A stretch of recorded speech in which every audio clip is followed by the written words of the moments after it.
নমস্কার সবাইকে। শম্পার পাঁচফোড়নের গল্প রান্নাঘরে আপনাদের স্বাগত জানাই। যারা ফেসবুক থেকে আমার ভিডিওটি দেখছেন তাদেরকে ফলো ও লাইক করার অনুরোধ জানাই। আর যারা আমার চ্যানেলটি এখনও সাবস্ক্রাইব করেননি তাদের সাবস্ক্রাইব করে পাশে থাকা বেল আইকনটি প্রেস করার অনুরোধ জানাই, যাতে আমি কোনো রেসিপি দিলে আপনাদের কাছে নোটিফিকেশন পৌঁছে যায়। আজকে যে রেসিপিটি নিয়ে আপনাদের সামনে আমি হাজির হয়েছি সেটি আমার মায়ের শেখানো একটি রেসিপি। এই রেসিপিটি বানাবার জন্য আমি এখানে নিয়েছি মিডিয়াম সাইজের একটা বেগুন, কেটে লম্বা লম্বা করে কেটে ধুয়ে নিয়েছি ছোট দুটো আলু, এইভাবে কাটা, নিয়েছি একটা টমেটো, নিয়েছি 9টা বড়ি, নিয়েছি সামান্য একটু রাঁধুনি, দুটো কাঁচা লঙ্কা। এই রেসিপিটি দারুণ হয় খেতে, খুব কম মশলা, খুব কম সময় এবং সম্পূর্ণ নিরামিষ। একবার হলো বাড়িতে বানিয়ে দেখতে পারেন।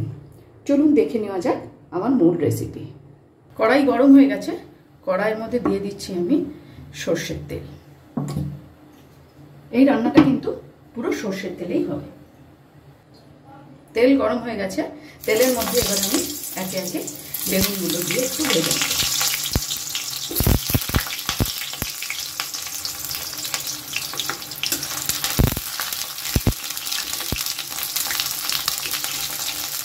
বেগুনের মধ্যে দিয়ে দেবো সামান্য পরিমাণ হলুদ,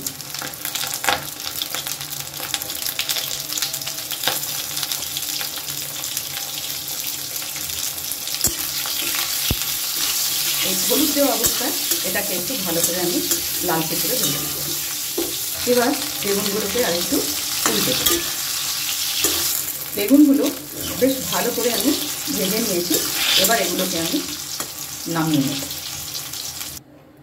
এই বেগুন ভাজা তেলের মধ্যেই আমি ভেজে নেব বড়িগুলোকে। আপনারা বড়িগুলোকে চাইলে আগেও ভেজে নিতে পারেন, কোনো অসুবিধা নেই। লাল করে বড়িগুলো ভেজে নেব। বড়িগুলোও কিন্তু আমি সুন্দর করে লাল করে ভেজে নিয়েছি। এবার এগুলোকে আমি নামিয়ে নেব। কড়াইয়ের মধ্যে আর একটু তেল আমি দিয়ে দিলাম। এবারে দিয়ে দেব রাঁধুনি। যে রাঁধুনিটা আমি রেখেছিলাম তার অর্ধেকটা আমি ধনের গুঁড়োর সাথে শিলে বেটে নিয়েছি। মিক্সিতে আমি বাটিনি, কারণ ওইটুকু রাঁধুনি মিক্সিতে বাটা যায় না। তাই আমার মা বলতেন, রাঁধুনি যদি হাতে ঘষে এইভাবে তেলের ওপরে ফোড়ন দেওয়া যায় তাহলে তার গন্ধটা ভীষণ সুন্দর আসে। আমিও তাই রাঁধুনিটা হাতে ঘষে তেলের ওপরে ফোড়ন দিয়ে দিলাম। এবার দিয়ে দেবো এর মধ্যে কেটে রাখা আলু।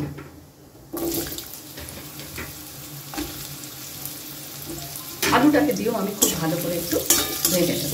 গ্যাসের ফ্লেমটাকে আমি এই সময় মিডিয়াম করে রাখলাম। একবার এইরকম রাঁধুনি বাটা দিয়ে এবং রাঁধুনি ফোড়ন দিয়ে বেগুনের তরকারি বড়ি দিয়ে করে দেখবেন, মুখে লেগে থাকার মতো টেস্ট হয়। শীত গ্রীষ্ম যে কোনো সময় এই তরকারিটা খাওয়া যায়। খুব কম মশলা, খুব সহজ পদ্ধতি। এইভাবে একবার বানাবেন। আপনাদের যদি কারোর কোনো রান্না দেখার ইচ্ছে থাকে আমাকে অবশ্যই আপনারা কমেন্ট বক্সে জানাবেন। আমি চেষ্টা করব আপনাদের সামনে সেই রান্নাটি তুলে ধরার। ভালো করে এটা আমি একটু ভেজে নেব। 2 মিনিট সময় ধরে আমি আলুটাকে ভেজে নিয়েছি। এবারে এর মধ্যে দিয়ে দেব কেটে রাখা টমেটো।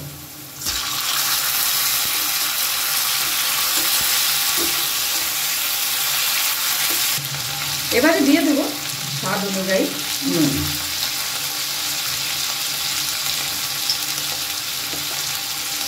ভালো করে এটা মিশিয়ে নেব। এবার এটাকে আমি কিছুক্ষণের জন্য ঢাকা দিয়ে দেবো, যাতে টমেটোটা নরম হয়ে যায়। 2 মিনিট মতো হয়ে গেছে। এবার চাকাটা খুলে আমি একটু দেখে নিই টমেটোটা কতটা নরম হলো। এবারে দিয়ে দেব পরিমাণ মতো হলুদ, আর দেব একটু লঙ্কা গুঁড়ো, দিয়ে দেব সামান্য একটু চিনি। নিরামিষ তরকারিতে একটু সামান্য চিনি দিতেই হয়। এবার এটা ভালো করে আমি মিশিয়ে নেব। এখন এর মধ্যে দিয়ে দেব যে রাঁধুনি আর ধনের গুঁড়োটা আমি একবারে বেটে রেখেছিলাম শিলে। এই ছোট্ট বাটি দেওয়া জলটাও আমি দিয়ে দেব। খুব ভালো করে এবার এটাকে কষিয়ে নেব। মশলা থেকে তেল ছাড়া পর্যন্ত একটু অপেক্ষা করব। মশলা থেকে তেল ছেড়ে গেছে, এমন অবস্থায় দিয়ে দেব ভেজে রাখা বেগুন ও বড়ি। এটা দিয়েও খুব ভালো করে মিশিয়ে নেব। বিভিন্ন রকমের রান্না পেতে আমার এই পেজটিকে অবশ্যই লাইক, ফলো এবং সাবস্ক্রাইব করতে হবে। আপনারা যদি এইভাবে আমার পাশে থাকেন তাহলে আগামী দিনে আমি আপনাদের অনেক রকমের রান্না উপহার দেওয়ার চেষ্টা করব। এবারে এর মধ্যে দিয়ে দিচ্ছি আমি পরিমাণ মতো জল। এবারে দিয়ে দিলাম যে দুটো কাঁচা লঙ্কা রেখেছিলাম, সেই কাঁচা লঙ্কা দুটো, গোটা গোটা কাঁচা লঙ্কাই আমি দিয়ে দিলাম। ঢেকে দিচ্ছি এটাকে এবং গ্যাসের ফ্লেমটাকে একদম লোতে করে 4 মিনিটের জন্য ঢেকে দিলাম। 4-5 মিনিট হয়ে গেছে। এবার আমি ঢাকাটা খুলে একটু চেক করে নেব যে আলুটা সেদ্ধ হয়েছে কিনা। আলু সেদ্ধ হয়ে গেছে।